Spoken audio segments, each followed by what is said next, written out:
জনপ্রিয় রাজনৈতিক দল যখন জনগণের সমর্থন নিয়ে ক্ষমতায় আসে তখন তাকে প্রতি পদে পদে জবাবদিহি করতে হয়। একটা হচ্ছে দলের সাধারণ নেতাকর্মীদের মধ্যে জবাবদিহি করতে হয়, ঠিক তেমনি জনগণের কাছে জবাবদিহি করতে হয়। জনগণের কাছে জবাবদিহি করতে হয় এই যে এমপি সাহেবরা এখানে বসে আছেন, হুইপ সাহেবরা, তাদের মাধ্যমে। এই পার্লামেন্টে যখন সরকার জবাবদিহি করেন তখন এটা প্রকারান্তরে জনগণের কাছেই জবাবদিহি করতে হয়। জবাবদিহি করার আরেকটি জায়গা হচ্ছেন আপনারা, গণমাধ্যম।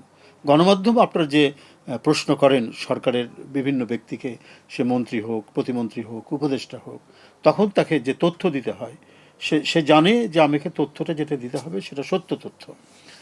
সেখানে বাড়িয়ে বলা, কমিয়ে বলার কোনো অবকাশ নেই, কারণ এটা গণমাধ্যম যাচাই বাছাই করবে।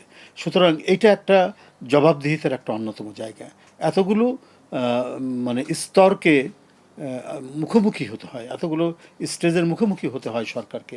সুতরাং একটি গণতান্ত্রিক সরকার প্রতি পদে পদে তাকে জবাবদিহিতা করতে হয়, যেটি বিএনপির সরকার এবং বিএনপি নেতৃত্বাধীন এই জোট সরকার ক্ষমতা গ্রহণের শুরু থেকেই তারা করে আসছে।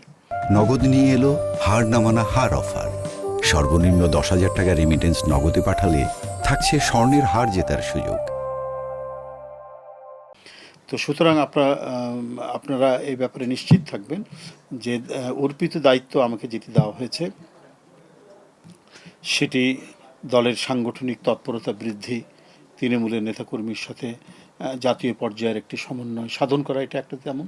ঠিক তেমনি যেহেতু দলীয় সরকার, তার বিভিন্ন কর্মসূচি যাতে জনগণ যথাযথভাবে জানতে পারে সেই বিষয়টিও আমাদের নেতাকর্মীরা এক ধরনের প্রচারকের ভূমিকা পালন করবে এবং যথাযথ বিষয়টা তারা উত্থাপন করবে।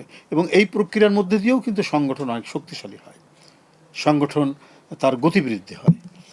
আমাদের বিশ্বাস যে এখন আমাদের প্রধানমন্ত্রী জনাব তারেক রহমানের যে গতিশীল নেতৃত্ব, আপনারা নিশ্চয়ই গতকাল দেখেছেন ডপলার একটি সার্ভে করেছে, সেখানে বিএনপির জনপ্রিয়তা মানে আপনার প্রায় 55-56% মতো।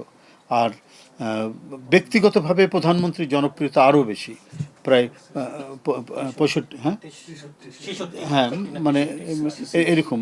তো এইরকম তার ব্যক্তিগত জনপ্রিয়তা বেড়েছে কেন?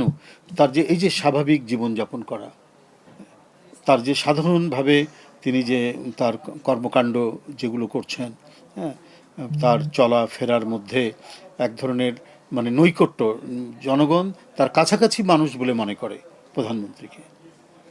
তার পোশাক পরিচ্ছদের মধ্যে অত্যন্ত স্বাভাবিক একটা বৈশিষ্ট্য ফুটে ওঠে, তার চলাফেরার মধ্যে অতি সাধারণ মানুষের যে বৈশিষ্ট্যগুলো ফুটে ওঠে। এই কারণেই জনগণ তাকে নিজের নিকটজন বলে মনে করে।